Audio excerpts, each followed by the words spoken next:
肾虚，难怪你回回推脱，死活不肯去凤还楼，原来是放屁！本少爷正值壮年，大好青春，怎么可能肾虚？我叫许之薇，23岁，医学院毕业。我以为我的生活会一直这么平平淡淡，直到退烧的、消毒的、外伤的。这时，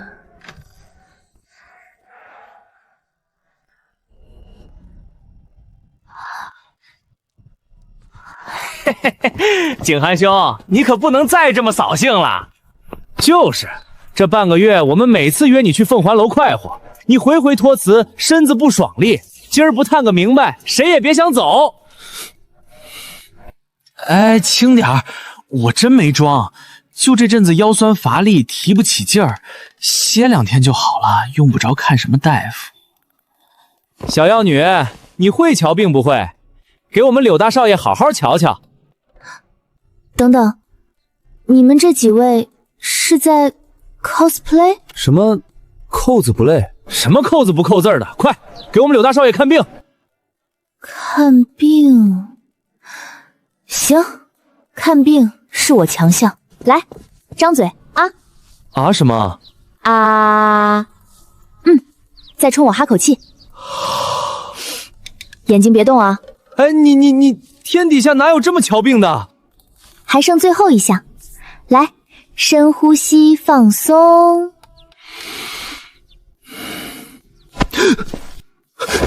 你干什么？哪有姑娘家这么动手动脚的？哦，这位公子，方便的话，先让你2位朋友回避一下。让人回避，8成是什么见不得人的病吧？要不怎么不敢当众说？回避作甚？我刘景恒堂堂正正，能有什么见不得人的？你就当着他们的面大声说。行，那我但说无妨了。你没什么大病，就是肾虚。肾虚？难怪你回回推脱，死活不肯去凤还楼，原来是放屁！本少爷正值壮年，大好青春，怎么可能肾虚？庸医，你这个庸医！来人，本少爷今天要替天行道。你们平日里喝酒吗？喝，日日畅饮。赌钱吗？赌，输去家财万贯。熬夜吗？熬，夜夜笙歌。你俩，快点闭嘴！你柳大少，夜里睡不踏实，一沾枕头汗流不止。你尿频尿急，隔3差5去趟厕所。你日日精神不振，走路2腿发飘。你监视我！我说的都是肾虚的病症，你这叫对号入座。我都说了我没肾虚，你还污蔑。肾虚又不是什么见不得人的事，你这么激动干嘛？只要治疗得及时，依旧可以重振雄风。此话当真？当真。不过什么？只要可以重振雄风，我刘景恒哪怕是上刀山下火海，也是在所不辞。哪有这么严重？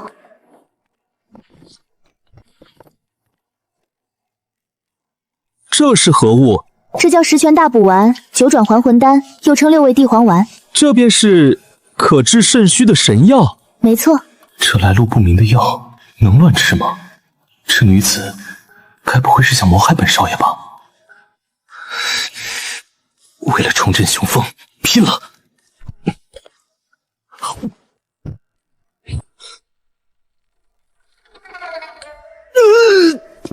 景和兄，你怎么了？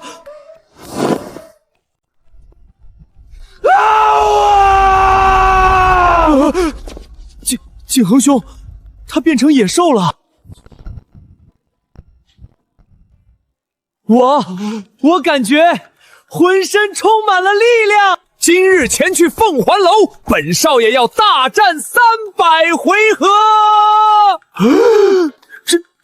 真有这么神？神医，实不相瞒，我等近来也时常感觉力不从心，所以还请神医赐药。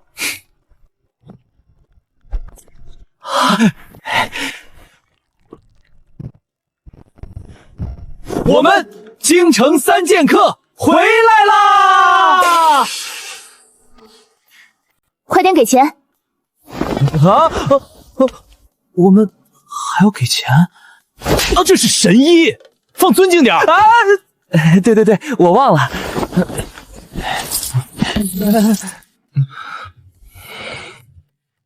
神医，我等平日出门从不带钱在身上。这样，您等着，我马上回府取，明日午时一定给您送来。景恒兄，今晚不是还要去凤还楼吗？后日定然双倍奉上。今天是个好日子啊，好日子啊，好日。大钱，这里真的是古代？不过古代人都这么颠吗？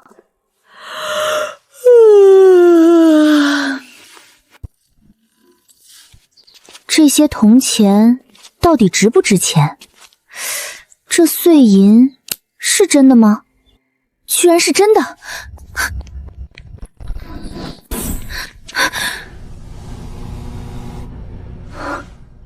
哎，我居然真的回来了！疼，不是做梦。这破柜子还真能2头来回跑。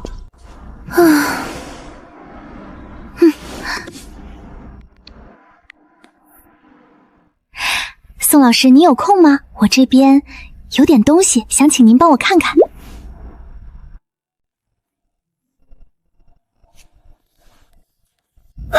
知伟，你都是个成年人了，怎么还神经兮兮的？嘘，老师你小声点儿，我今儿可是真淘这几件像样的宝贝。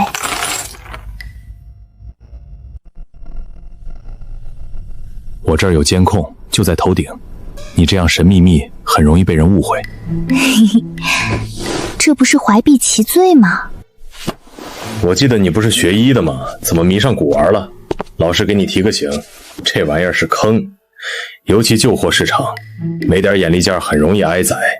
老师您放100个心，这回绝对是真货，货真价实，真的不能再真。大钱通宝。老师怎么样？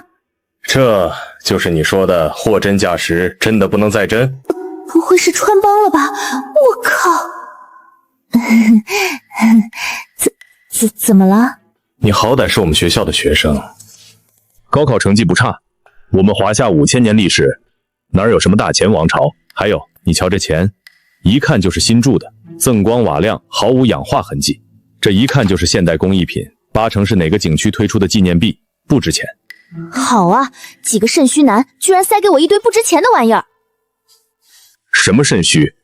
没什么，您接着看，看银子，看银子。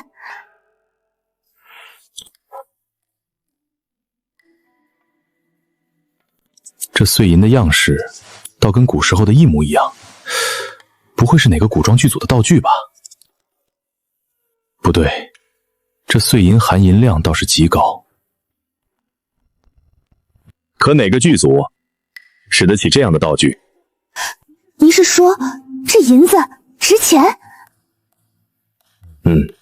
按市面上正常的银价，这么一块或许能卖个千把块吧。真的吗？对，我许知微日行一善，积下这般大恩大德，老天爷可算是开眼了。行了，记着拿去正规的珠宝店出手。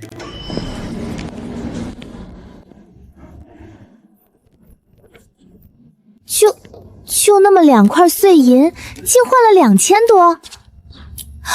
对了，那柳大少爷后日还说要给我带更多报酬，好好谢我一场呢。奶茶、炸鸡、汉堡，我来啦！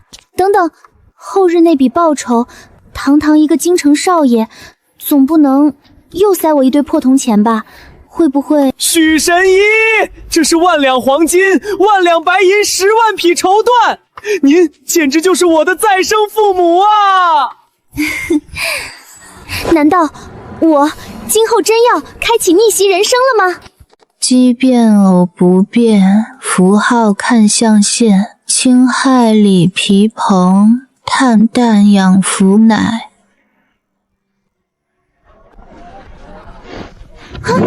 散财童子来了，哦不，柳大少爷来了。什么散财童子？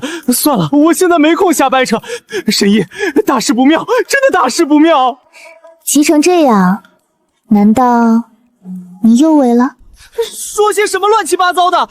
我身体倍儿棒，是家父大事不妙啊！等我一下。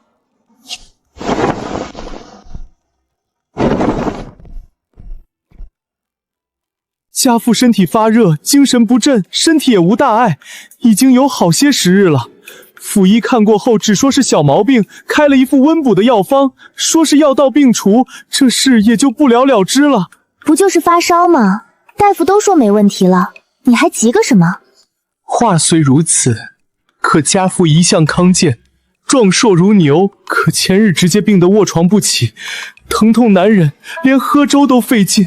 作为家中幼子，我实在不放心，还请神医移驾刘府去看个究竟。刘府离这儿多远？不远不远，就在城北，统共也就20来里地。20里，这么远？神医尽管放心，我刘景恒骑术天下第一，人称秋名山居神，这点脚程要不了1刻钟。算了，人命关天，救人要紧，我跟你走一趟。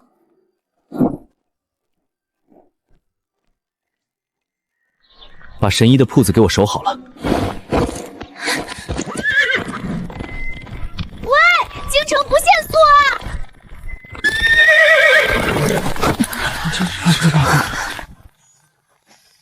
仁贵，我父亲如何了？少爷，老爷刚服过药，这会儿已经睡去。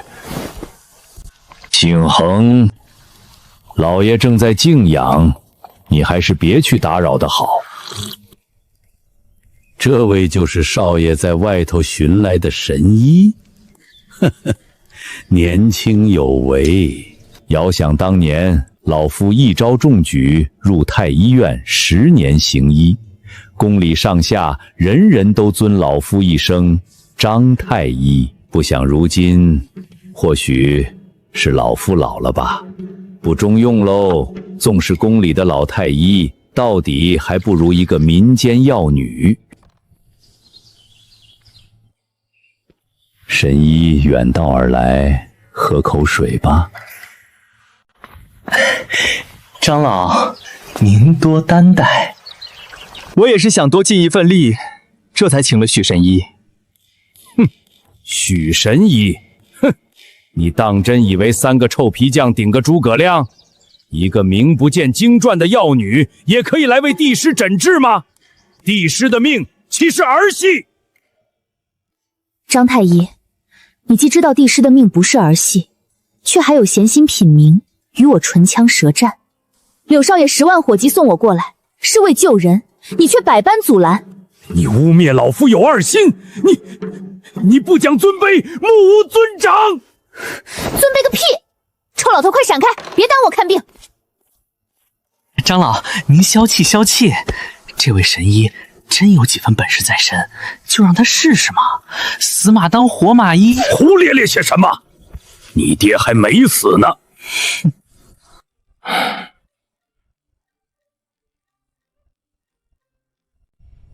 37度只是低烧，并不严重，怎么会持续这么久？难道是那种病？是那种病。什么病症单凭一个物件测量就能确诊，就能评判？这是帝师，帝王之师，岂能容你如此草率？柳少，你爹平日身子骨怎么样？家父身体如何？膀大腰圆铁塔身，龙行虎步将军渡。就这么和你说吧，我在家里排行老10，底下还有一堆弟弟妹妹，前不久才生的。你是你爹的亲生儿子吗？是啊，我怎么就没继承家父这副优良肾脏？真是少壮得肾虚，老大徒伤悲。行了，先说正事。我问的是，你爹病了之后如何？具体有些什么症状？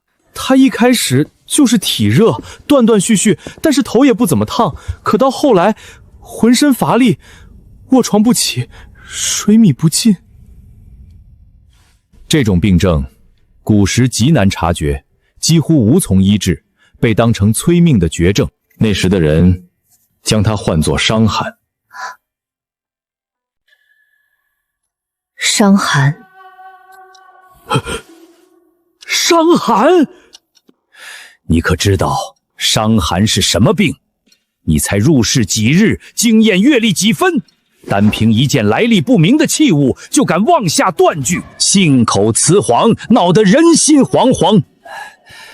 夫人，刘小少爷不必惊慌，老夫早差人去请了太医院的翘楚，上一届考评的头名，算算时辰也该到了。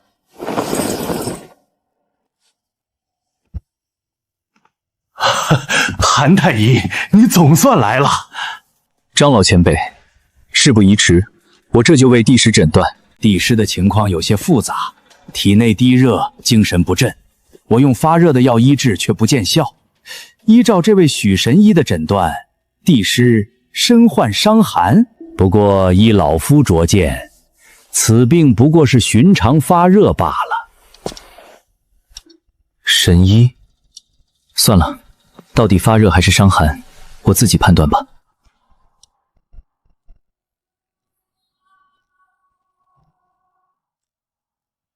韩太医，怎么样？这位神医说的没错，确实是伤寒。伤寒一症，古来最凶，十染九死，莫不为是。便是宫里的贵人，也曾因他药石无医，最后病痛而死。爹啊，你快醒醒，你快睁眼看看，家里10几个兄弟姐妹，就我一个守在您床前尽孝啊！大哥大姐，要么从商，要么从政，只有我在跟前侍奉您，这家产我可一定要分大头啊！对了，柳公子，伤寒会染人。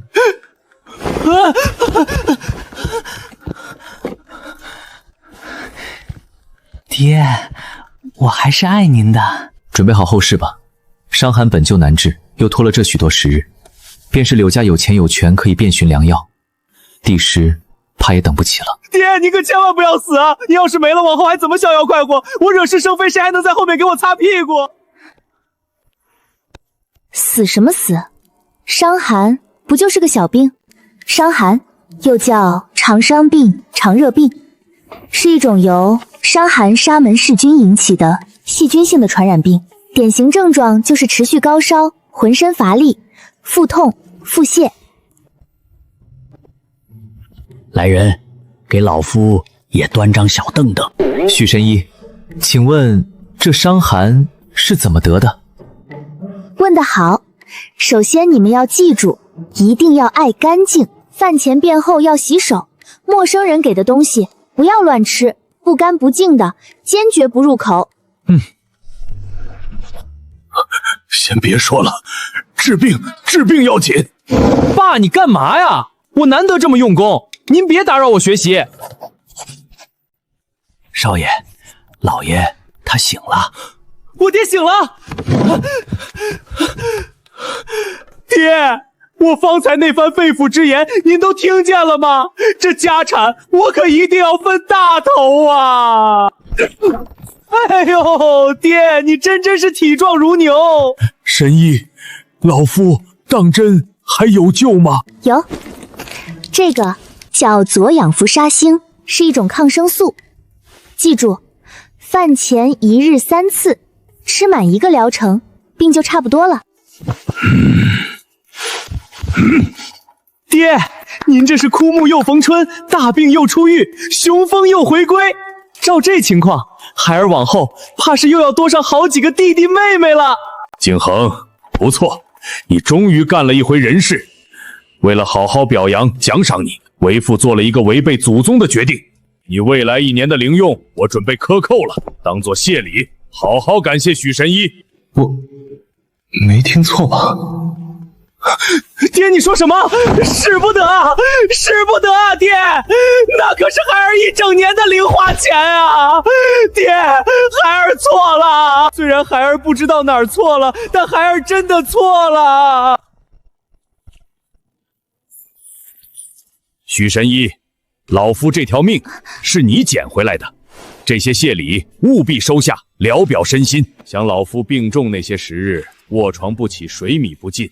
亏得神医妙手回春，银子，这些全是我的。房租、炸鸡、奶茶，我许之薇来了。许神医，哎呀，许神医，许神医，您那个测病的小管管能不能也给老夫一个？哦，温度计啊，给你。原来这神物叫温度计，哇，这材质像水晶，里面居然还有液体，鬼斧神工，天赐神物。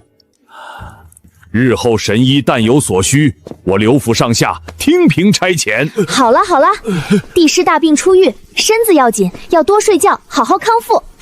心意领了，慢走不送。日后但有所需，刘府上下自当鼎力。老夫怎么在街上了？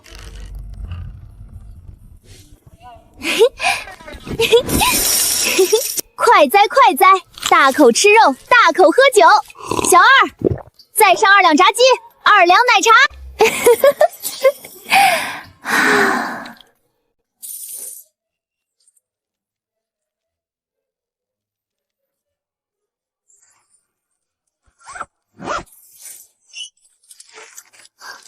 从现在开始，请叫我真有钱许。许之薇，你房租拖3个月了，什么时候才能够缴清？过来！喂，蒋姐，你很急吗？3个月的房租对我真有钱许来说不过是毛毛雨。许之薇，你少装大尾巴狼！再不交房租，我今天就换锁，把你东西全给你扔大街上去！蒋姐，您请息怒，小的马上回来。许之薇，你这又是什么打扮？又在发什么癫？你懂什么啊？我现在是霸道女总裁。哪有霸道总裁拖欠别人3个月房租的？本总裁这不是来结账了吗？许之薇，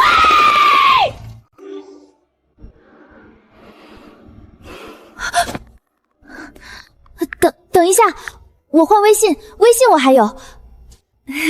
这是网卡了。蒋姐，要不1半现金1半微信，剩下的我下个月一定。算了，你欠的房租等你后面有钱了再缴清吧，放在那儿给你存着利息。蒋姐，有钱了吃好点，屋子里一股泡面味儿，难闻死了。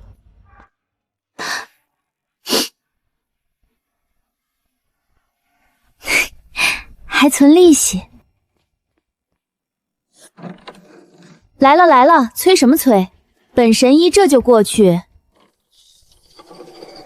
这么急，是不是有什么解决不了的大事等着本神医啊？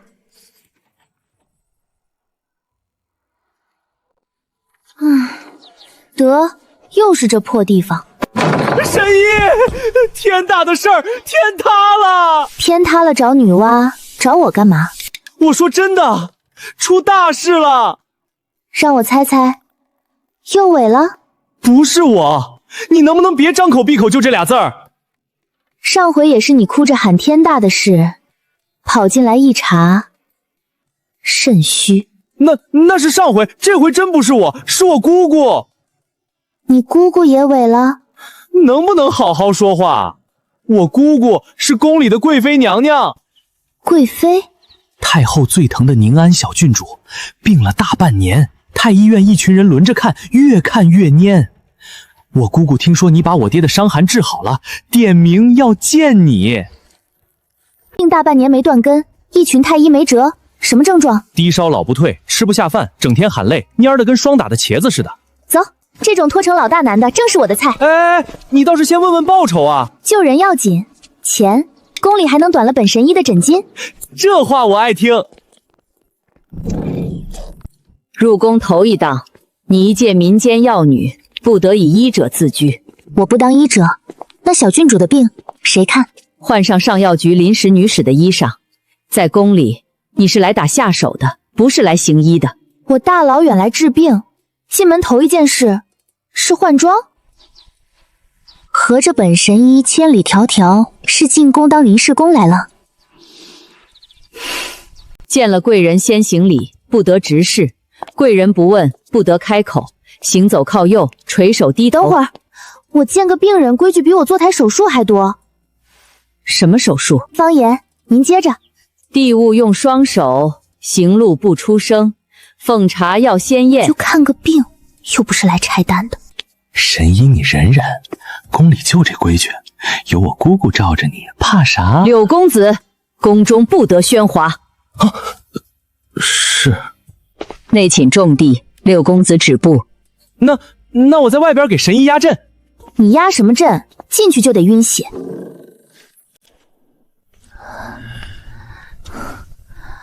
哼，哟，这就是刘府请来的神医？正是。治好一个伤寒，就敢自称神医了？刘府内庄不过侥幸巧合。巧合？伤寒时染九死，我那巧合救活了人。您这一身本事，治了小郡主大半年，治好了吗？你宫中贵人金枝玉叶，岂容你一个民间野路子在此胡来？金枝玉叶也是人，是人就会病，病了就得治。这低烧多久了？回女使，断断续续，快大半年了，胃口一直不好，总喊乏力，一只手凉，一只手热。这边的脉比那边弱，关节一按就疼。这不是虚。不是虚，满宫太医诊了大半年，阶段为体虚，当温补调养。你一个女使，倒比整座太医院还高明。温补补了大半年，人越补越蔫，饭越补越咽不下。这要还是虚，那是您这补汤补反了方向。一派胡言。他病根不在虚不虚，是血脉里头有个地方在闹，在发热，牵得他一身乏力，关节发酸。血脉闹，血脉岂会闹？荒唐！跟古人解释免疫严重，比治病还累。先把这几盅后汤撤了，一口都别再喂。这补汤，这可是太后娘娘特意吩咐给小公主补身子的呀。放肆！太后亲赐的补汤，岂容你说撤就撤？这汤再灌下去，小郡主的病只会更重。出了事，您担还是我担？不好了！太后娘娘听说有人要撤小郡主的补汤，动了大怒，这就摆驾过来了。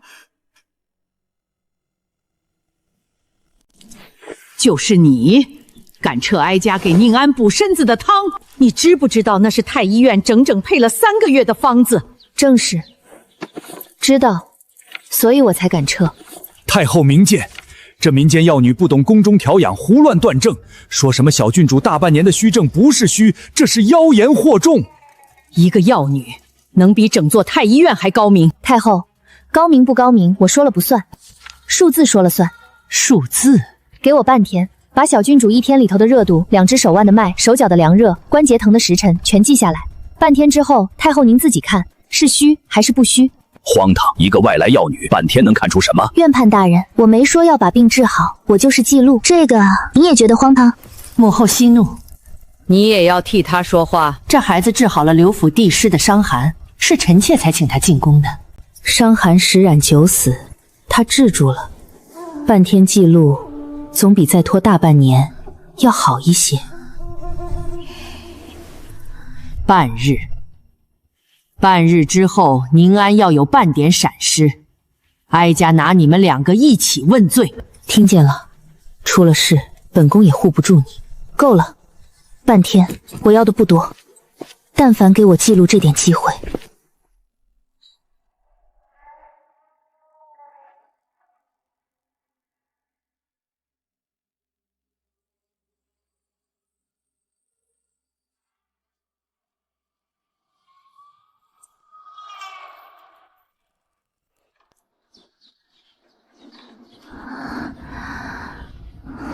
我想喝水。郡主主动要水喝了，晌午那阵儿也没再赶偶。太后，半日到了，上午41克，热度3分，到50下来了半分，偶饿今天一次都没有。不过碰巧今日精神好些。太后，碰巧只有1次，3次就是规律，这是今天的，昨天的也在这里，您要看尽管翻。太后，郡主昨儿呕了3回，今儿一顿都没有，这不是碰巧吧？嘴上不认，手可诚实，那帕子快被掐烂了。都看见了，撤了补汤，不到半夜就反噬。院判先别急，我正在看。太后，此女断不可再留，再由着她胡来，小郡主这条命就要葬送在她手上。虚女使，你还有什么好说的？夜里，这是第几回了？第1夜虚实起热，第2夜虚实。一个药女在这喃喃自语什么？逢夜必热，不是我撤补汤撤出来的货，白天退，夜里起，每回起热的时辰分毫不差。那又如何？虚症没有这种规律。强词夺理，不管什么规律，病发了就是你。院判，你也替我看看这个：3夜同一时辰，同一侧手臂，同一侧脉弱，这种规律您见过几回？每一次发热都在夜里，还不止，回回起热都是这一侧手臂疼得重，手指发凉，另一侧好端端的，3天3回，分毫不差。强词夺理，你一个药女在宫里待了几天，就敢用规律2个字来压太后，压太医院？不是我压，是数字压的。院判大人，您看一眼，分明是你撤补汤撤出的货，还不快恢复原方！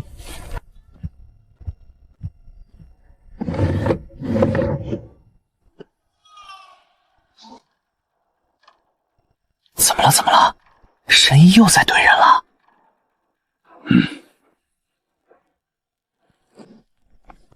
六公子，宫中重地，我就看一眼，内勤重地。那我爬门缝也不行。这一类病不在脏腑虚实，而在血脉。血脉壁上发了炎，便会反复低热，缠绵难退。牵连一侧肢体，就是单侧脉弱，手指发凉，关节酸痛。揪出它靠的不是一回把脉，是连日的记录，看它有没有规律。老师，那这病怎么治？先确诊再说治。很多人死在以为是虚症，拼命补上头。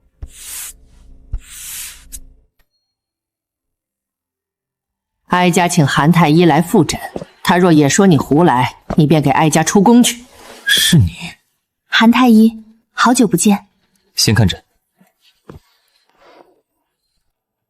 韩太医，本院判已经看过，依旧是虚症，当恢复温补原方。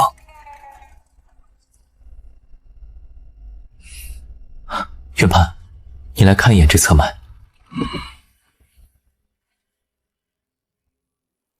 一侧脉弱，确有其事；两侧轻重不一，并非虚症该有的脉象。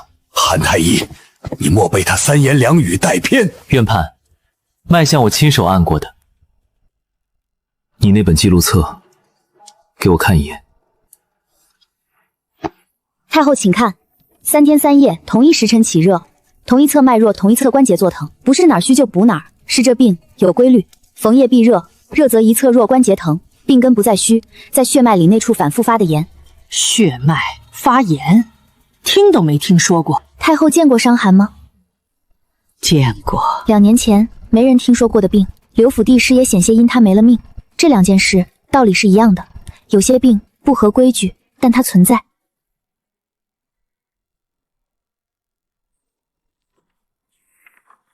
母后，记录在这里。脉象韩太医也正过了，桩桩对得上，让他谨慎用药。韩太医在旁盯着，出不了大错。准你用药，韩世安旁观，一刻不许离。宁安再有闪失，谁都护不住你。韩太医，等下协助我记录好吗？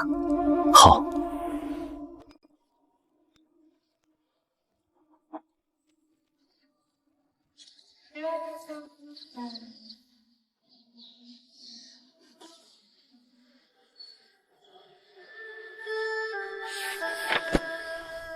原判，您当年教过下官，脉象不会说谎。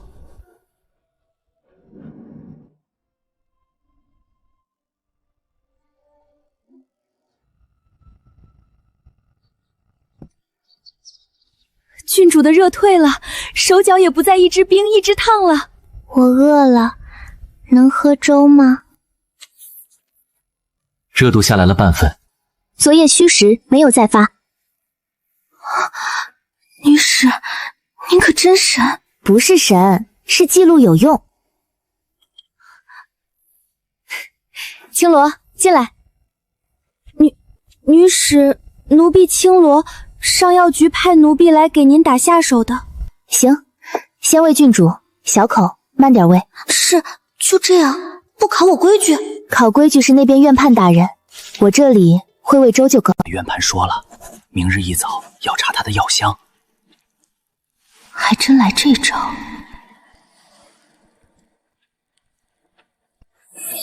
双川来回这么些趟，总算换来点像样的东西。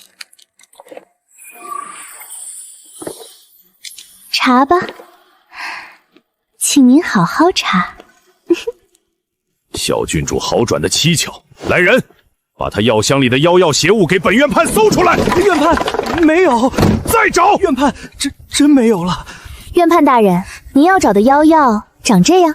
哼，院判先别急着走，今天这一出正好说明一个理，往后宫里治病，谁看的用了什么，病人怎么变，都白纸黑字记下来，是功是过一翻便知，省得回头互相推诿，扯皮甩锅。你这是什么意思？字面意思。好一个一翻便知！宁安的病案，往后就按你这法子逐日流荡。太医院上下一并照办。臣遵旨。你既有这本事，便留在上药局当差，青罗拨给你使唤。奴婢以后跟着女使当差。对，先从记录开始学。奴婢学，奴婢一定学。行，这个助手胆子小了点，但眼里有活。不好了，贵妃娘娘的点心，福全公公用银针一试，验出有毒啊！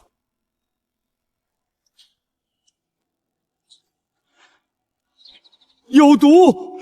娘娘的汤圆有毒！来人，把做汤圆的拿下，公案封了，谁也不许动。福全，消停些。娘娘有毒，您别再吃了。你说有毒，本宫已经吃2个了。你看本宫现在死了没？公公这针没扎错，可这黑不是毒。不是毒，那黑的是什么？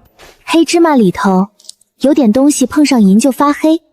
为何从前没黑过？从前娘娘吃的是白糖馅，换了芝麻馅就黑了。公公要不信，拿块猪肝来，银针照扎，一样黑。咱家也是为娘娘安危着想。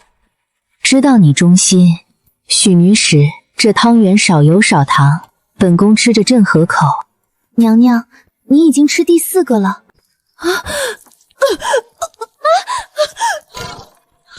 爱妃，爱妃你怎么了？传太医，快传太医！回陛下，娘娘脉象虚浮，是受了惊，痰湿上扰，惊悸之症。臣开一剂安神化痰的方子，静养便好。白日里才闹出汤圆有毒，夜里又这样，会不会是有人下了慢毒？陛下放心，绝非中毒之象。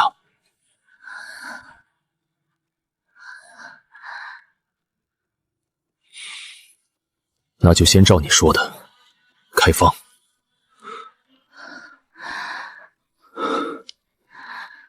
女使，您没瞧见娘娘夜里憋得脸都青紫了，陛下进去的时候吓坏了，憋醒。昨晚是头一回。哪里？娘娘夜里打鼾，那呼噜声整个偏殿都听得见。还有别的？早上起来总喊头疼，坐一上午就犯困，走2步路膝盖就疼。皮肤呢？您这么说，娘娘手肘那一块前阵子好像破了，好了又起，总没干净。打鼾，夜里憋醒，晨起头痛，白天犯困，膝盖疼，皮肤反复破溃。女使，这是什么病？不是毒，也不是经忌，是太重了，把身子压出了病。女使，您可别去说这个。为什么不能说？娘娘这身富态是宫里头1分的福相，皇上最疼的就是娘娘这一身雍容。您若开口叫娘娘减重，宫里这种话没人敢说，没人敢说，才没人救。陛下，娘娘昨夜的事，臣女查过了。查出什么了？夜里打鼾，突然憋醒，嘴唇发紫，晨起头疼，白天坐着就犯困，走路膝盖疼，近来皮肤还反复破溃，就好不了。这些是中毒的后果。不是毒，这些都是同一个根子出来的。娘娘的身子太重了。太重？贵妃雍容富态，是后宫头1等的福相，是朕的宠爱所在。你劝贵妃减重，你是什么意思？臣女不是嫌娘娘体型如何，你若不嫌，为何要劝她减？因为她夜里要憋醒。陛下，贵妃这身子是压出病来了，不是审美的事儿。太医院怎么看？严院判昨晚说经济痰湿。严太医经验老道，经验老道，所以臣女才想问陛下，严院判开了方子，娘娘以后还会不会夜里憋醒？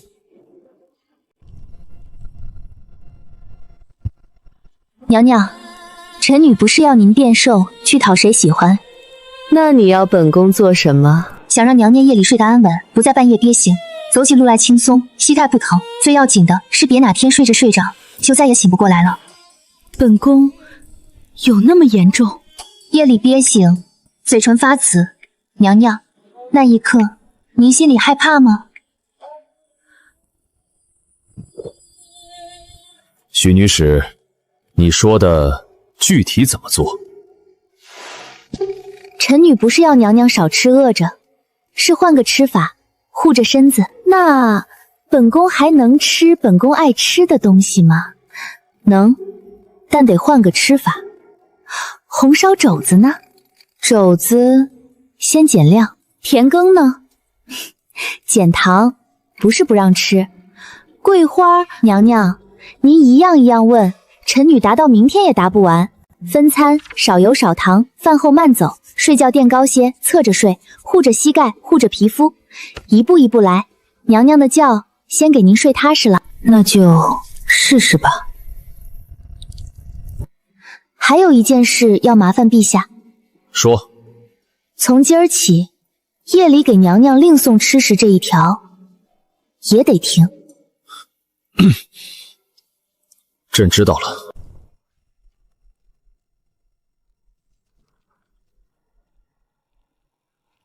这是哪位女士写的？上药局的徐女士。贵妃娘娘这身子骨金贵着呢，低糖羹，照老法子，糖照加。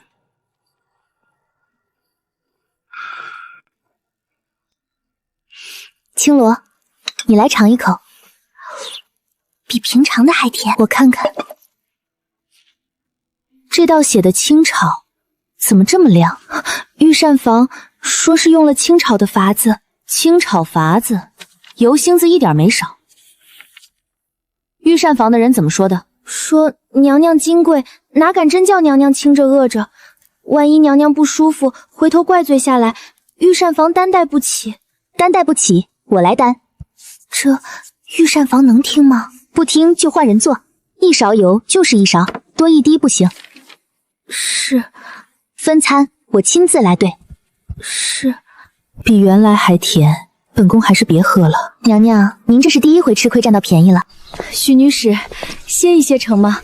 走2步就喘上了。娘娘，正因为走2步就喘，才更得走。本宫的腿没问题，是心肺跟不上，慢点儿，再走一小段。娘娘金枝玉叶。何苦遭这份罪？就说这徐女使也太狠了些，连娘娘多走2步都舍不得叫她歇，这叫什么女使？这叫什么？这叫你们主子夜里能睡安稳。娘娘，他们心疼您这是好的，但心疼和救命有时候是2件事。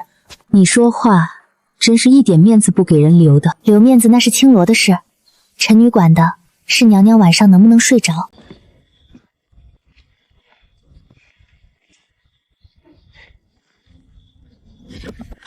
快着点儿，香得很。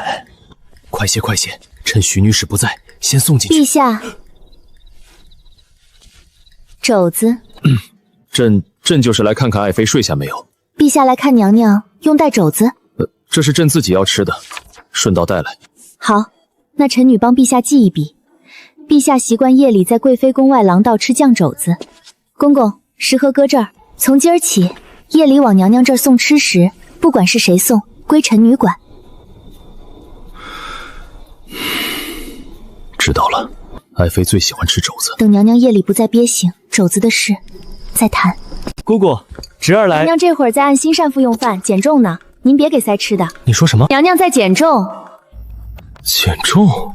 姑姑要减肥？说清楚，姑姑怎么了？谁让她减肥的？是徐女使。徐女使，完了，全完了！你完了什么？您是不知道，这宫里姑姑能得宠，就是因为这身富态，皇上最爱这一口。这一减，万一姑姑瘦了，万一失了福相，失了宠，姑姑在宫里还有什么？姑姑没了，柳家的靠山没了，柳家完了，我的月钱也完了。你就记挂着你那月钱？不是，臣还记挂着姑姑，但姑姑……景恒，姑姑，本宫昨晚睡着睡着，差点醒不过来。徐女使说，再不管着点儿，往后有一晚，本宫就真的醒不过来了。那也不至于。不至于。打鼾，夜里憋醒，嘴唇发紫，晨起头痛，走路喘，膝盖疼，皮肤反复破溃，你哪一条觉得不至于？姑姑，这个偷着吃，比较那个温柔如春风的徐女士看见。点心。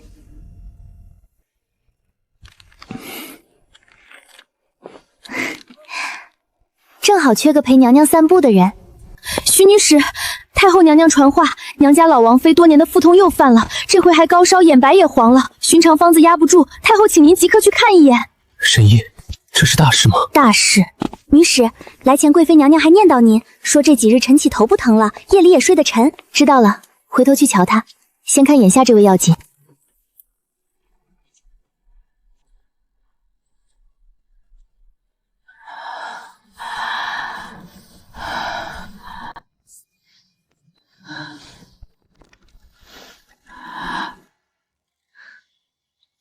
这黄是几时起的？断断续续3、4个浴月了，时好时坏。饭后疼还是空腹疼？吃了东西就胀，有时候还打寒战，夜里发热。一侧疼多还是整个肚子？这一块儿，重的时候疼到背上去。反复右上腹痛，忽冷忽热，饭后发胀，眼白和皮肤都黄了。这不是1、2天的事，是身子里头反复发的感染，把人一点点耗垮的。那能不能治？许神医，您只管开方子，多少银子我王府都出得起。先把话撂这儿，这病没有1碗药下去就好的速成法子，偏殿得改成病房，进出有清洁区、换药区、废弃物区，分开来，不能混。改殿？这专人轮班看护，换班时辰不能差，用药不能停，连着来，中间不能断。体温、饮食、排泄，每天按时辰记录，一笔都不能漏。记录？还有大量的药材、耗材，得不停往里填。这病拖了多久，就得填多久。大量耗料，长期看护。许神医，这听着不像治病，像是在拿王妃的命宰我们。宰人我用不着这么费事，您要嫌贵，可以不治。依老夫看，王妃这不过是胆火郁结，一剂清肝利胆的汤药下去，几日便见分晓，何须这般兴师动众？院判这法子治多久了？断续有些时。断续有些时日。老王妃眼白越来越黄，夜里越发越高。这剂清肝利胆是在治病，还是在陪病人数日子？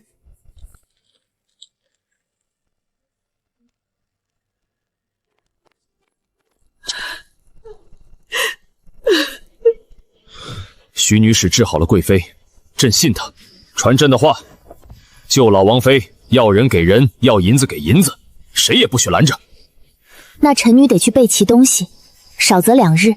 体温计、消毒的、补液的、无菌纱布、口罩、手套、护理垫，这一大张，背面还有。这趟下来，我那点老本是1分都留不住了。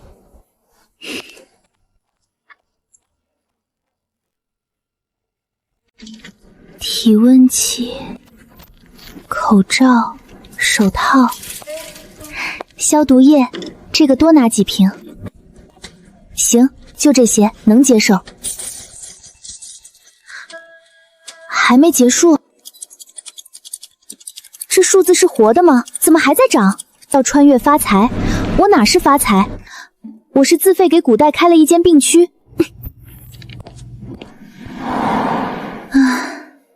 这一地东西，古代那头用出去，我这边就是纯烧钱的罢了。救命的事，烧就烧了。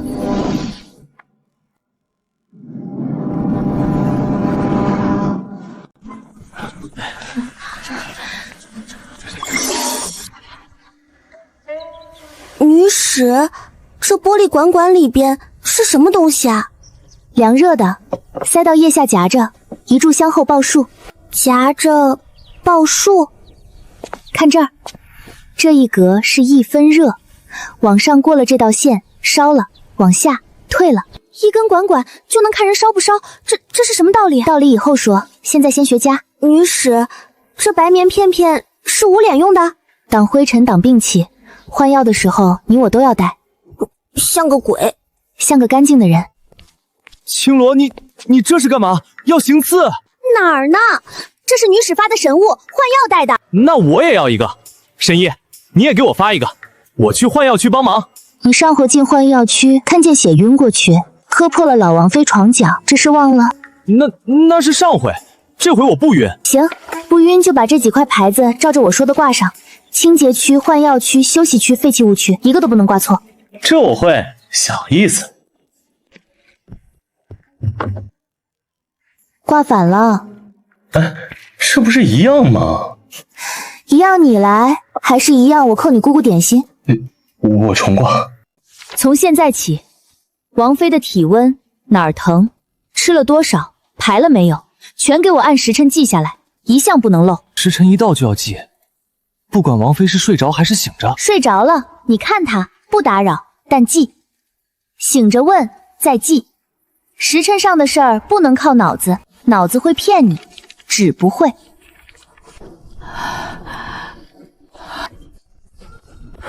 怎么又犯了？花了这么多银子，遭这么多罪，你倒是给个准话！呀！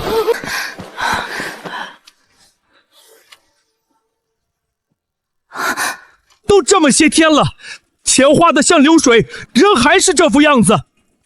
这住院师的法子到底是在治病，还是变着法拖时间？就凭这些怪器械、怪药片，把王妃折腾个没完。金山银山填进去，病根可除了。老夫行医30年，还没见过这个章法。院判行医30年，见过的章法不少。老王妃的病用那些章法治了多久了？断续有些时日。可韩太医前儿看了册子，也说变化一番便知。韩太医年轻，受他祸了也未可知。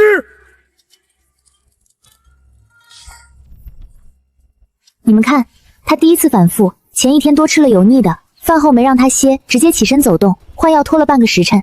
第二次反复，当天换药时辰往后移了一炷香，傍晚又喝了补汤。睡前气温下来没盖被子，每一次反复前头都有原因，一笔笔全在这儿，不是治差了，是这病本就反复，得照着规矩一点一点磨。那你就没有一颗吞下去立竿见影的神药吗？我们王府不差钱，你开个数。没有。真没有？外头都说您手里有奇药。真有那种神药，我早发大财了，还用得着在这儿跟您磨这个牙？那您再想想，哪怕贵一些，我出得起。世子，我再说最后一遍，这病能治，但绝不是吞一粒药就完事的。那种药天底下没有，谁告诉您有，那人不是在救您母亲，是在诓您钱。别闹了，吵得头疼。许神医，你过来。我问你一句实话，就按你这个法子治，到底还要多少银子，多少时日？少则1-2个月。还有，药材耗材，每隔5到7日补一茬，每次补的数目大约是头一回的7-8成，少不了。若中途再反复呢？那可能还要延1个月变2个月，银子跟着翻。但是能治好？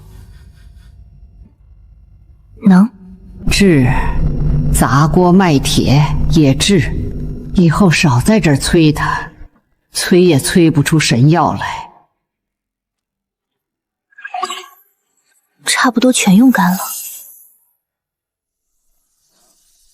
老夫倒要看看，你这一趟回去还能变出什么花样。这几日烧退了，肚子也不那么绞了。体温1日3剂，饭量、排泄都登上去。换药的布，用过的扔废弃区，不许混。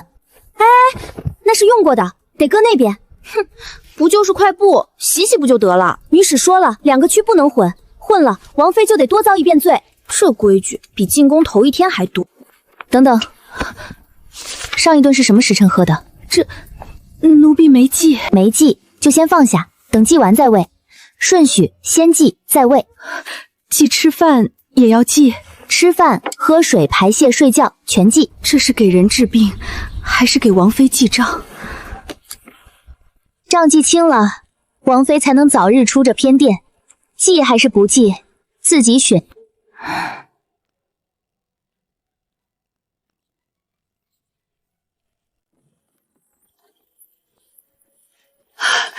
弟妹，你都能坐起来了。老太后挂心，多亏许神医这套折腾人的法子。回太后，这偏殿的记录一日一日记下来，病情变化倒是比脉案清楚些。清楚些。但治法终归是旁门走的。严院判不妨看看，哪一日发热，哪一时辰腹痛，哪顿饭后加重，撤了哪味药减轻，全在上面。院判，这体温、饮食、疼痛，按时刻逐一登记。我从未在脉案里见过这些法。记是记得详细，难怪他敢说病有规律。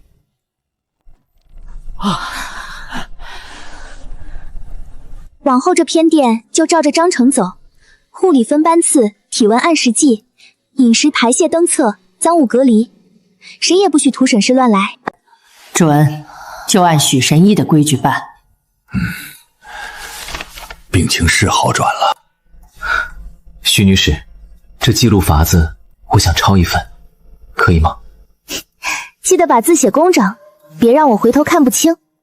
女使，贵妃娘娘这几日好多了，晨起不喊头疼，御花园一口气能多走2圈呢。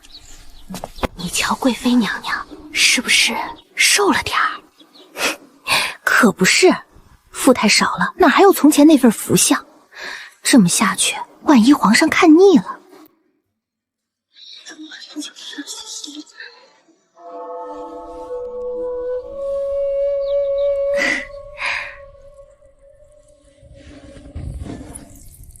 许女使，本宫这些日子夜里真没再憋醒过，早上起来头也清爽。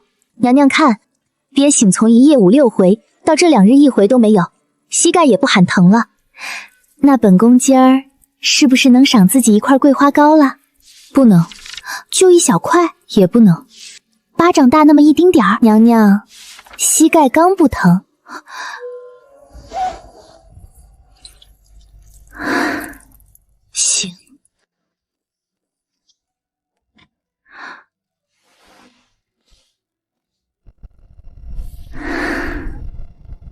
本宫听见底下人嚼舌，说本宫瘦了，没了福相，说皇上迟早会看腻。娘娘自己看，憋醒没了，晨起头痛没了，膝盖疼轻了，御花园从半圈到3圈。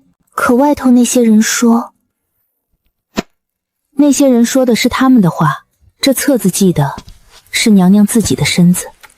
娘娘捡的不是福相，是夜里憋得喘不上气的那份罪。您是为自己活得轻松，不是为了讨谁的欢喜。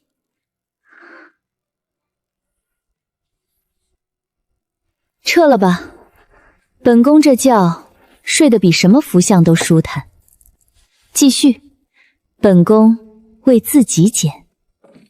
女使，韩太医近来总往偏殿钻，捧着您那记录册抄抄写写，问东问西。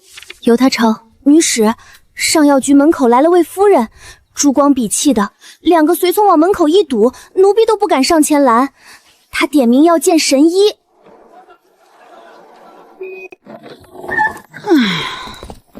快给本夫人瞧瞧，这几日头晕脑胀，脑花一突一突的疼。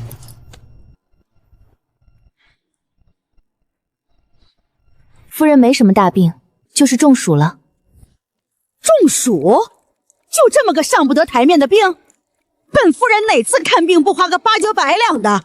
你说我中暑？你这是侮辱我的病！您的病不会因为您出手大方就自己变贵。那也不能说是中暑，寻常百姓才中暑。太阳不分贵贱，晒了就是晒了。你这小丫头，说话怎么这么难听？我说的是实话，实话有时候不好听。你个小伙计，起开，去把你们这儿真正的神医给我请来。夫人，他就是神医本人。哟，年纪轻轻就是神医了，升级升得挺快呀。托夫人的福，本神医只看病不闲聊。那你倒是说说，本夫人这脑花怎么就一突一突的疼？说了你也听不懂，按我的方子抓药便是。行，那你给我开个贵气儿的方子，别再跟我提中暑。并不贵气，治法可以贵气。这话本夫人爱听。夫人这病金贵，得用天山雪莲3朵，关外老山参2颗，灵山鹿茸1对，这才像话。东海龟甲1副。对嘛，就喜欢这种听着都不好找的金贵玩意儿。还有呢，再加1、2味。南海夜明粉3钱。好，就这个，这才像本夫人的病。这几样金贵东西是干嚼还是熬汤呢？1不干嚼，2不熬汤。那怎么个用法？买回去摆家里看着。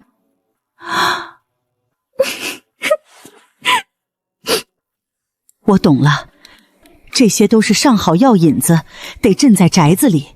不对，那本夫人的病到底拿什么治？酸梅汤2碗，冰块若干，喝下去歇一歇，明儿脑花就不疼了。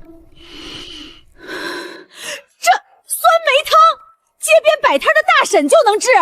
对，街边大婶确实也能治，不过她不知道为什么有效。我知道，这就是诊经的价值。谨遵医嘱，识时务者为俊杰。徐女使，宫里递话来，有位小少爷咳了大半个月，总不见好。太医都说怕是肺痨，府里慌作一团，请您去看看。咳了大半月，药食不进，依老朽看，怕是肺痨之症，得赶紧隔开，别过了人。肺痨，那可如何是好？咳了大半月就是肺痨，这帽子扣得挺快。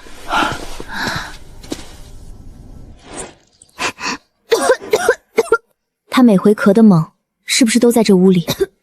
是啊，就是这屋里咳得最厉害，出去稍好些。这花什么时候搬进来的？进屋养病以后，小少爷喜欢……不是肺痨，是这屋里有东西让他咳。胡闹！咳了大半月，怎会是几样摆设闹的？分明是肺痨大症。他的脚是不是一搭上这垫子，腿上就起红疙瘩？您怎么知道？行了，知道了。你要做什么？撤掉，这香太浓，他一闻就咳。这是府里祈福用的祥瑞，不能随便动。那您是要香，还是要孩子不咳？可是咳了这么久，就撤几样东西能好？这也太儿戏了吧！今晚撤了东西，他要还喘，我认这个肺痨。他要不咳了，您再想想那碗隔离药怎么办？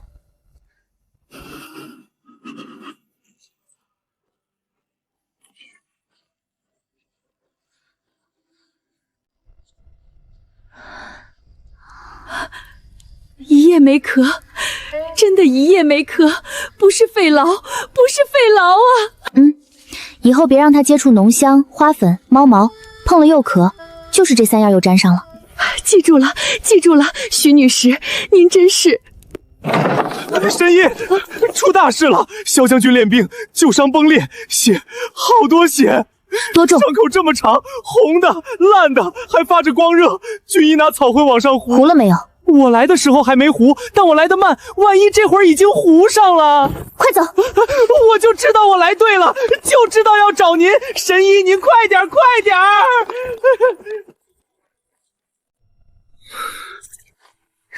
住手！烈酒泼上去，草灰一糊，伤口当场就烂穿。军中伤口向来这么处理，你一个外人懂什么？懂怎么救这条命。让开，我来清创。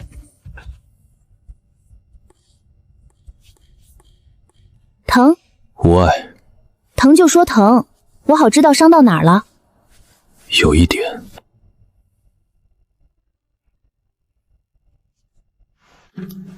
往后半月不许再练，这伤再撕开一次，就不是清创能解决的了。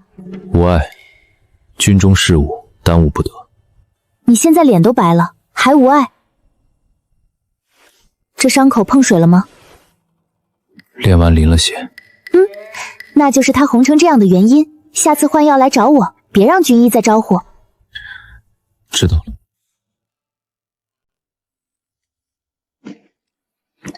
无碍2个字说的比换药还顺。病人不听话这个毛病，苦经通用。一个宫里来的小女士，对将军的伤指手画脚，这也行？军中伤口哪用得着她来管？都听他的。他在宫里救过的人，比你们见过的血多。从今天起，军营里但凡有伤口，器具得洗干净，用钱烫过。这，我们向来怎样？向来让伤口烂，然后请我来救。脏布、用过的纱布单独放，不许混着乱包。伤口发热、流水颜色不对，立刻找我，别自己糊东西。哎呦，这么多血！没用就别杵这挡光，一边歇着去。我没挡，我只是扶一下。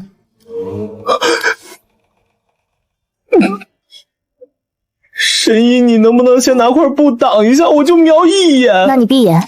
闭眼就知道里面是什么。去帐角坐好，没你的事儿。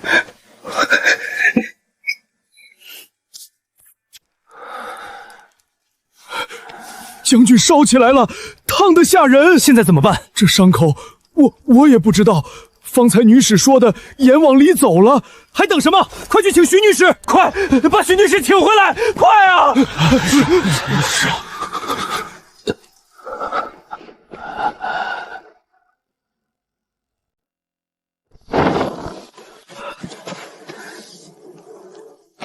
徐女士，是不是毒气入体了？老朽实在没法子。不是中毒，伤口的盐往里走了。那怎么办？怎么办？你让开，我来处理。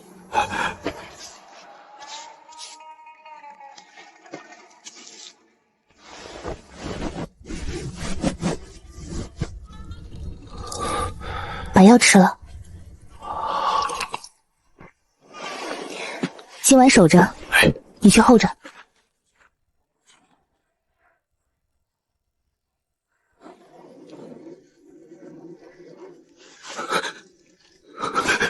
神医都守着，死不了，死不了。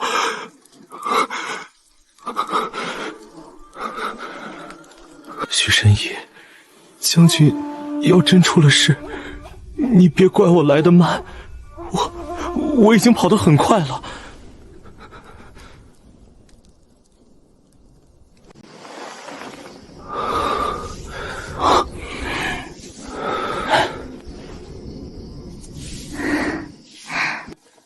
昨儿还烧得吓人，一夜就压下去了，怎么做到的？不知道，但他说的那套是真管用。你在宫里管病房也是这样，器具要净，污物要隔，逐时辰忌。怎么治宫里的贵人，就怎么治你这将军，一视同仁。小君主那回，太医院围着他喂补汤，你是头一个说不是虚的。你记得那个？当日的事，记得。伤口每日换药，忌沾水。我得赶回宫去，贵妃减重到要紧的坎上了。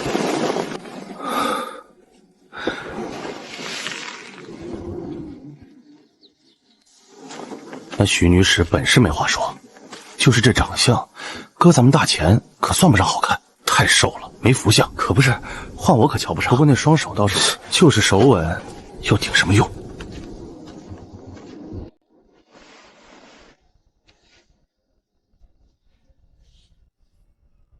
疼吗？喂，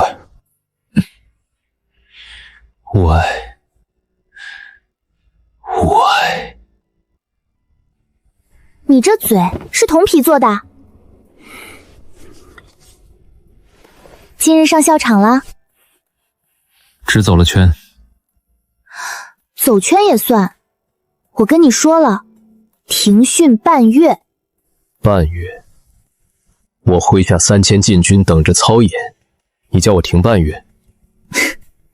那你伤口再崩一回，我倒想看看谁去替你操演。你这规矩比管教新兵的教头还多。你这嘴比教头还厉害。教头管你死活吗？我管。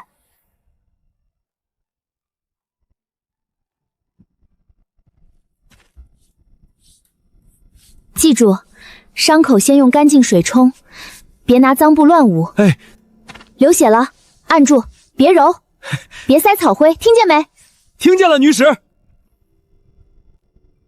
谁还没包上的，往左站，一个个来，别抢。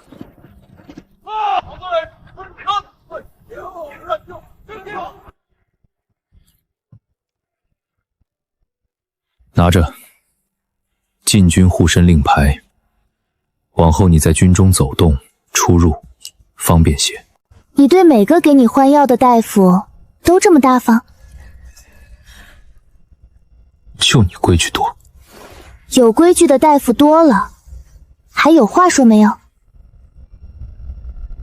你一个女使在军营来来去去，没这个，有人会拦你。所以这是怕我被人拦，耽误你换药。行吧，我收着了。明日同一时辰我再来。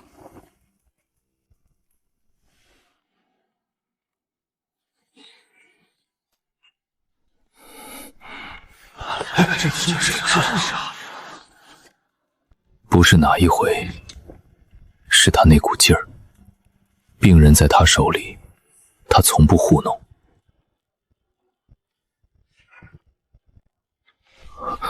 许知微，我知道你想说什么。你知道？伤口不沾水，忌辛辣，按时来，别在营里乱跑。我每天说，你每天当耳旁风。不是那件事，是我想跟你说，你今日的热度退了没有？退了。退了是退了，今晚还是别沾风。营帐口那个帘子漏风，我上回就说了。许知微，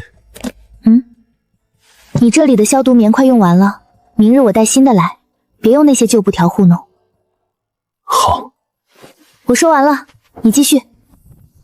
没了。将军那是看伤口的眼神。嘘，神医他是真没瞧出来啊！再出声，我拿你去回禀贵妃。不能再拖了，下回他来，我把话跟他说清楚。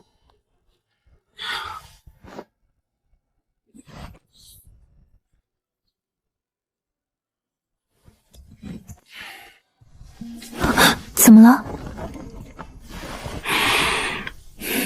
有句话我想跟你说。说。这些日子我看着你救人，你这个人我欣赏。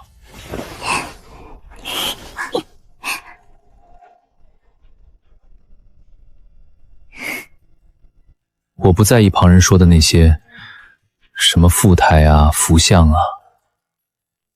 你看，你这瘦瘦小小的样子，在咱们大前算不上好看。说实话，有点不合时宜的丑，但我偏偏就喜欢你这份丑。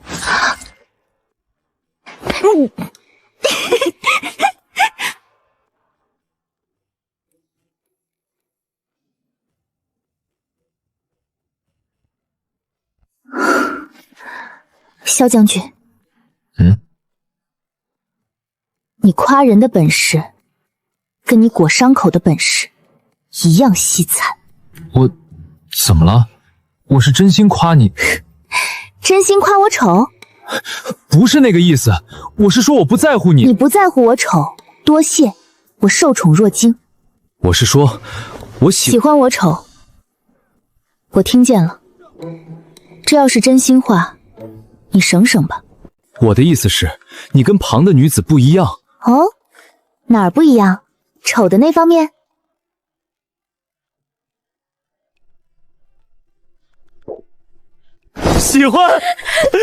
喜欢他的丑。将军，你这话哪儿学来的？你笑什么笑？神医，将军说他喜欢你，喜欢你的丑。这话要传出去，这事要传出去，你姓萧的，你自己负责。滚出去！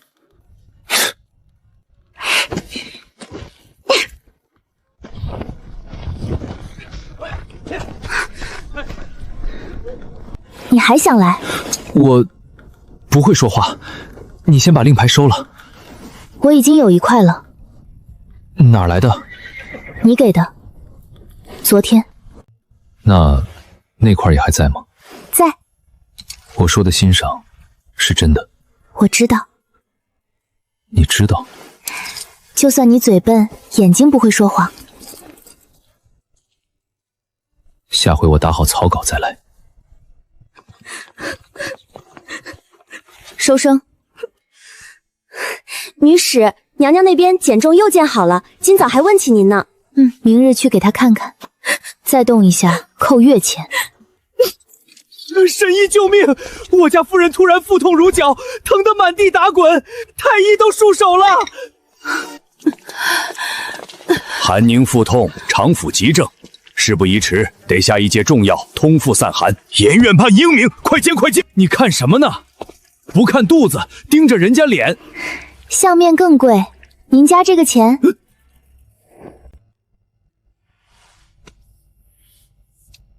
夫人，嘴里常烂吗？烂，时常烂，怕光也怕风。头发掉得多？梳头就一把，老爷都说红斑对称，跨鼻梁，关节肿，指节发硬，头发稀，口腔烂。这不是肚子的病，是一身的病，连累到了腹里。哼，一身的病，满宫太医没人看出来，倒叫你看出来了。他们看出来了，夫人就不会疼着进来了。废话少说，夫人疼的是肚子，你盯着脸和手磨蹭半天，是要拖到什么时候？拖一盏茶的时间，比灌错药少死人。严院判，药煎好了没有？来了，灌，快灌下去，别耽误了。等一下，还等什么？灌下去，常府先崩。危言耸听！老夫行医30年。行了30年，今天刚好看漏了一次。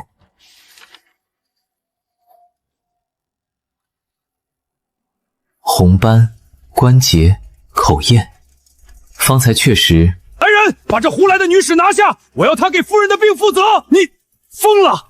你打翻太医的药，你担待得起吗？此女目无法纪，拦我太医院用药。再去出了事，谁担？都先消消气。许神医救过本宫，救过小郡主，给他说话的机会。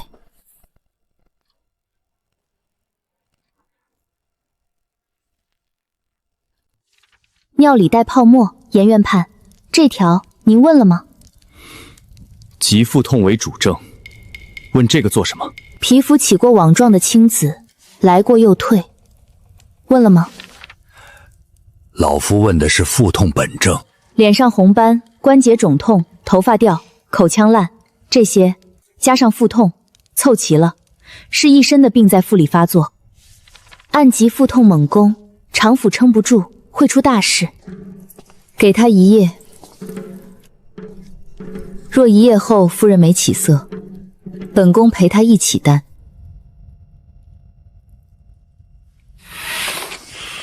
1夜，只此1夜。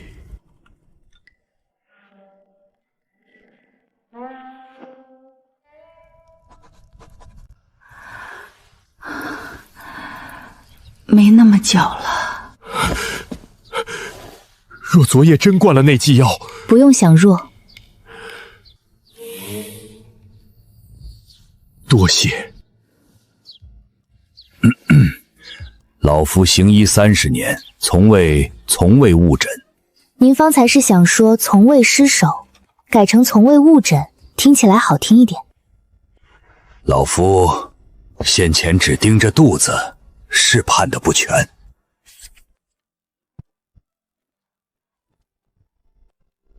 许神医，韩太医，这把病一条条记下来对照的法子，下官从前不曾学过。不止这回，小郡主那次，老王妃那次，下官都看见了。我想正经跟你学。行。从哪儿学起？从记起，呼吸、疼痛、变化，逐实记，别漏。那下官今日就开始。女使，贵妃娘娘今儿绕着御花园又多走了一圈，气色好得很嘞。对了，宫里出稀奇事儿啦，有人给皇上献了颗神丹，说是能补气回春呢。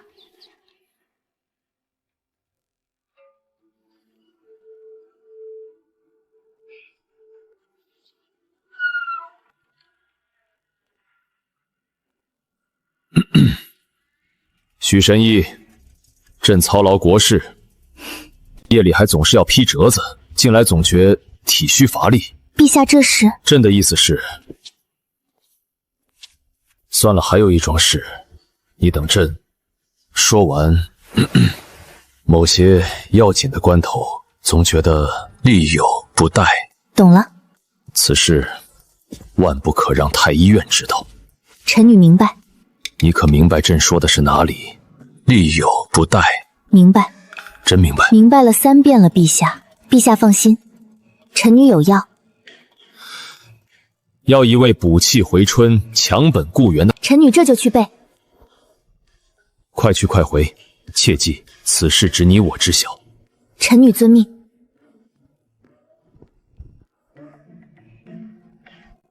一国之君为了一瓶药，跟我绕了4个圈子。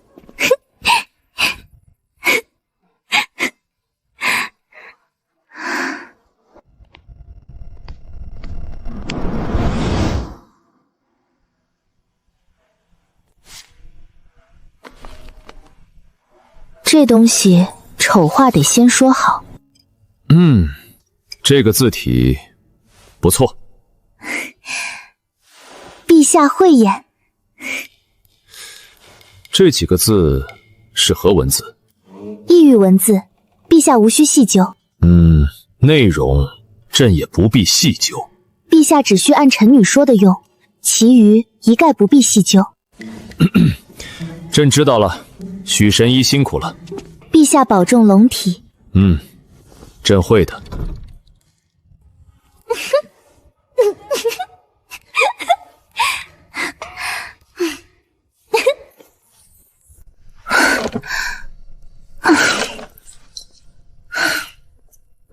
许女使，你来看看。我不用看。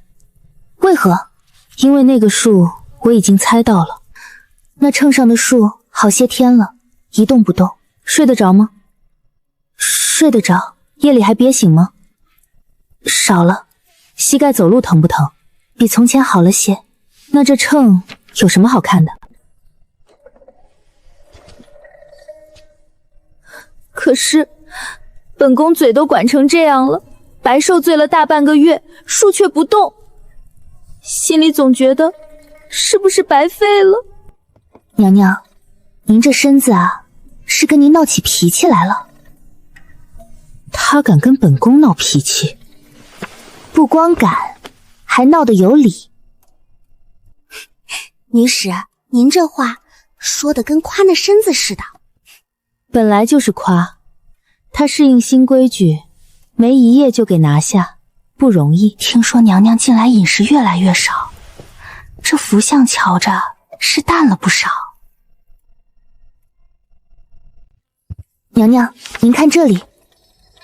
许女使，那些人说的也不是没有道理。以前大家都夸本宫富态，如今这么着，万一皇上喜不喜欢另算。眼下咱说您自己。我自己夜里憋醒少了，晨起头痛没了，膝盖从走2步就疼到绕花园3圈，这些一样没退。可秤上的树不动，是身子在歇口气，适应新节奏，这叫平台期。平台期不是没用，是他在换一种法子继续改。那本宫何时才能再往下走？哄着他，配合他，他才肯接着动。怎么哄？我改方案，您照做，加点轻省的活动，换食谱花样，别让身子觉得每天都是一个样。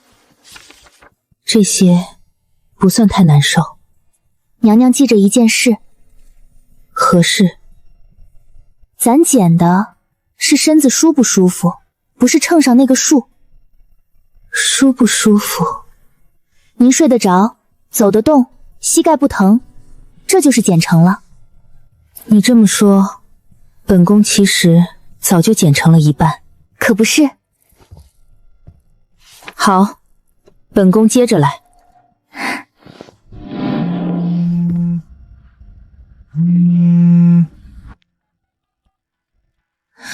喂，你爸那老腰又犯了，疼得直不起身。妈，慢慢说，他现在人在哪儿？在家躺着呢，死活不肯去医院，说花那冤枉钱干什么？我这膝盖也肿起来了，今早下不了楼。微微，不用看了，老毛病，歇2天就好。爸，你这老毛病歇了几年了？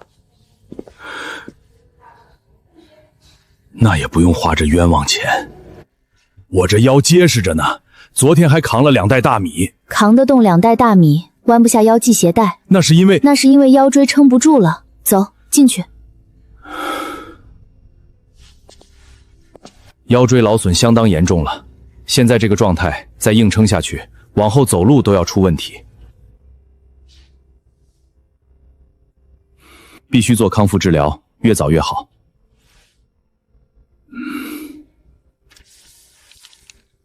钱的事我来，你就管配合治疗。你哪来的钱？挣来的。这东西多少钱买的？不贵。多少钱不贵？妈，你就说舒不舒服？微微，你一个人在外头，自己还要考研，钱哪儿来的？别为我们乱花。你爸的检查费、康复费加起来也不少，你一个药剂师。妈，停。我攒了点钱，这钱就是该花在你们身上的。你自己的日子过得怎么样，我们都不知道。我日子过得挺好，手头有余才先顾你们。我是说，万一你手头紧了呢？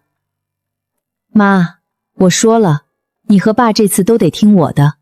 爸的腰，你的膝盖一样都不能拖。这料子还挺软和。古代那几趟换回来的钱，头一回花出去，心里没疼。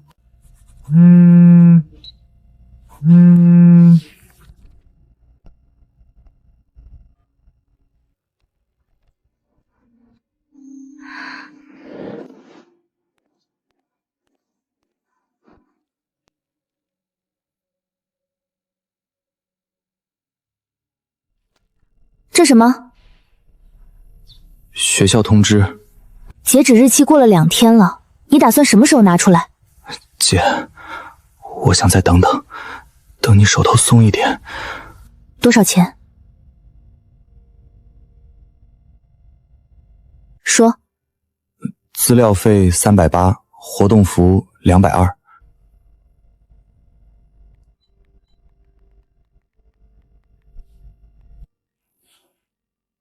姐，你现在要考研，爸妈那边又刚看了病，这点钱我能什么？能再藏1个月？我不想给你添麻烦。费我替你交了，你的事就一件。什么事？好好念书。低着头干什么？交钱的那个是姐，不是你。姑娘，这料子哪儿来的？家里的。家里的？你这家里不一般啊。什么意思？我做了30年衣裳，这种手感我下不了剪子。志伟，这布哪儿来的？贵妃赏的。你带这个出来，有没有想过后果？什么后果？不就是给家里做2件衣服？银锭还能说是旧藏？这种布，织法、丝质、染色，哪一样放出去都是大问题。懂的人一眼就知道这不是现代的东西。那怎么办？来源你得想好了再说。家里长辈传的旧料子，就这一句，别再加。好。家里老人传下来的旧料，年头久了，师傅放心捡，坏了算我的。行，我当心着来。这料子软和又暖。那个夹克穿着挺像回事。挺像回事的意思是，你平时穿的那些是什么回事？我是说，值钱不值钱另说，做工不错。爸，你就是不会说话，意思是好看。我没说不好看。都站过来，站过来，照张相。我拍。你来站好，让谁替咱拍？老许家这是发了，又看病又做新衣的，钱哪儿来的？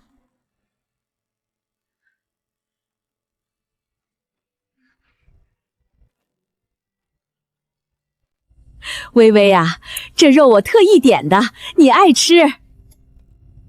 大姨，您吃，我不饿。你看你现在气色多好，你爸的腰好多了，你妈也有了新衣裳，你这孩子真长出息了。哪有，孩子还在努力着呢。说起来，你们家现在好多了，我这边倒是有点事想跟微微说说。表妹，我这边有个生意机会，就差启动资金。你现在手头活络，先借哥10万，周转2个月，保证还你。说起来，有门路是福气嘛，自家亲戚当然要帮。什么生意？倒腾点货，利润大着呢，放心。我问的是干什么？都是自家人，哪来那多问的？你现在有门路了，帮衬帮衬亲戚，天经地义。建国，你说说微微，这点小事儿，一家人帮一把嘛。他大姨，孩子自己也不容易。什么叫不容易？你们家现在气色好，有新衣裳，外人看见了都说变了样。微微帮家里做到这一步，帮表哥一把，还为难？表妹，哥知道你不容易，但你看你现在连家里都照顾到了，这点小忙就当帮亲戚一次嘛。再说了，这话要传出去，人家该说你发达了忘本了，你爸妈脸上也不好看不是？大姨，我手里这点钱早有去处了。有什么去处？我爸的腰还在康复，后面还要钱。我妈的膝盖要养，要买护具，不能断。我弟读书，资料费、活动服一样都不能少。我自己还要备考研究生。大姨，这是我们一家的救命钱、活路钱，亲情归亲情，这钱一分不能动。你这孩子说话真是这样的。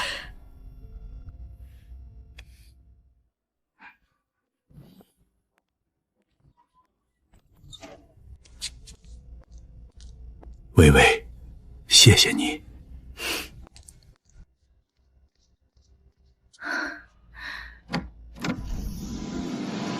女使，宫里发话了，3日后设宫宴，贵妃娘娘减重这些日子头一回要当众亮相呢。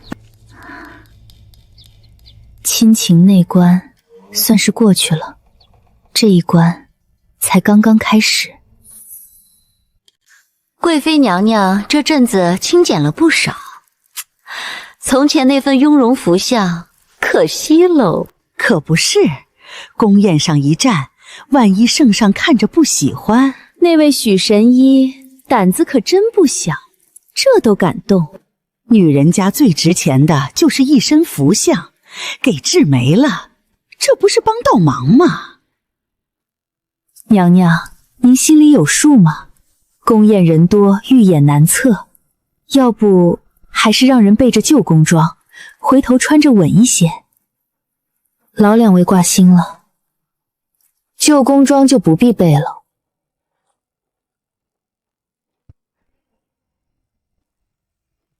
从前本宫夜里憋醒，翻来覆去睡不实，每次憋醒嘴唇都是青的。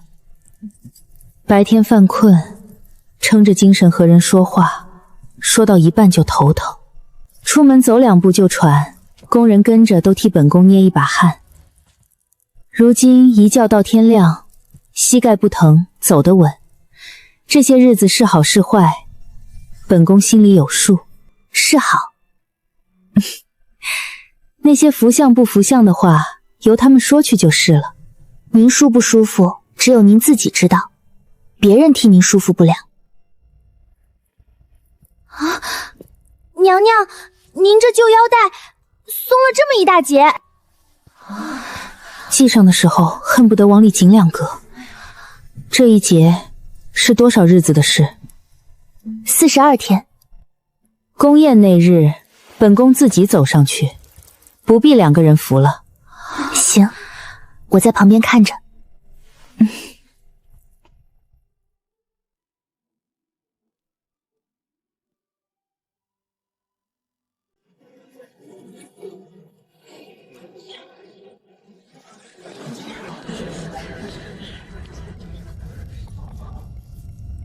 贵妃娘娘这般清简，许神医把娘娘治成这样，就不怕违了圣上的喜好？娘娘从前那份福相，叫人一看就安心，如今这样，只怕……本宫从前胖到夜里憋醒，嘴唇乌青，白天撑不住眼皮，走2步膝盖就疼，连公道都要人搀，那叫福相。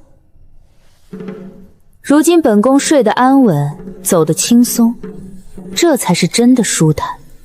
可是圣上若是……命妇慎言，贵妃的康健比什么虚的福相都要紧。往后谁再拿贵妃体型说事，便是揣测朕的心意。许神医救了宁安，又救了贵妃的后半生，该重重的赏。娘娘言重了，是贵妃娘娘自己撑过来的。800里加急，边关告急，请萧将军即刻领兵远征。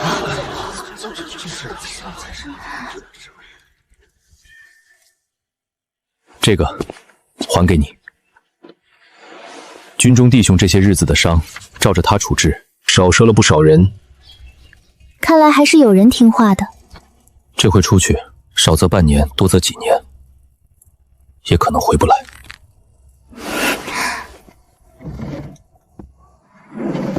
军中干净绷带够不够？够。止血的备了几份？备了。退热的呢？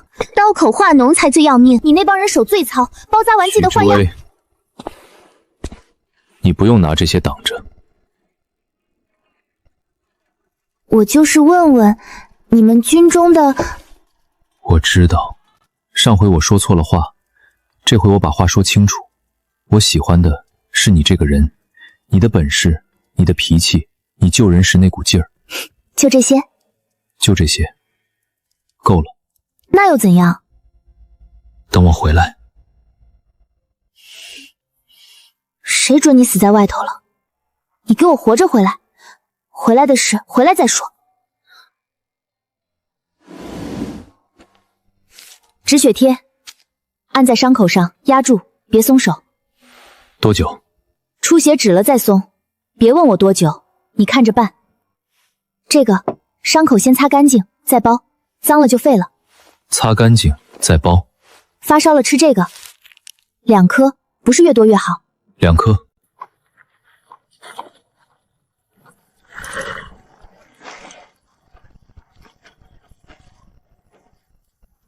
头一回，这古代不只是赚钱上班的地方了。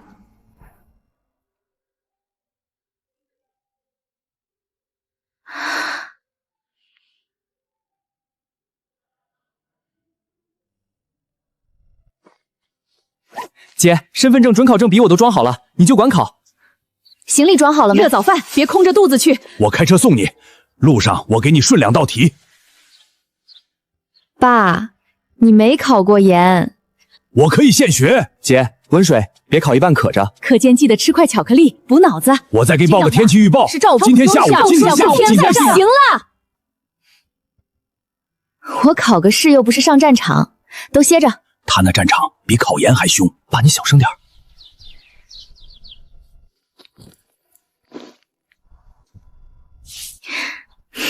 风寒的单独1包，别拿错。一个发烧，一个风寒，颜色不一样。颜色不一样，你学的还挺快。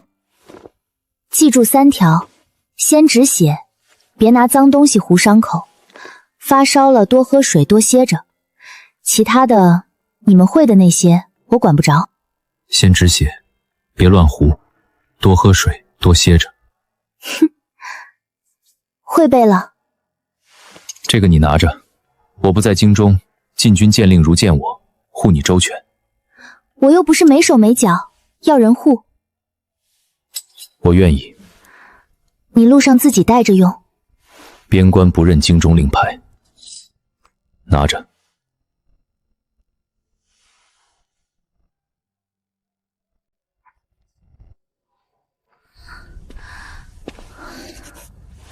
这些病，我不光在书上见过，我在那头一个一个救回来过。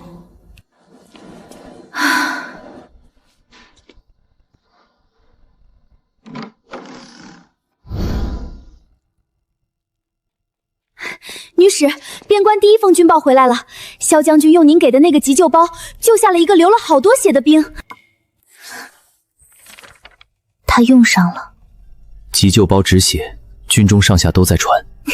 当初那急救包拎出去，我还当是布袋子呢，没想到真的救人。这是……大队人马挤在营里，喝的水、吃的饭、拉撒的地方，但凡不干净，这病就一传一片。那能治？能治。但得先把脏的切断，光喝药没用。你守着，有消息随时来报。哎，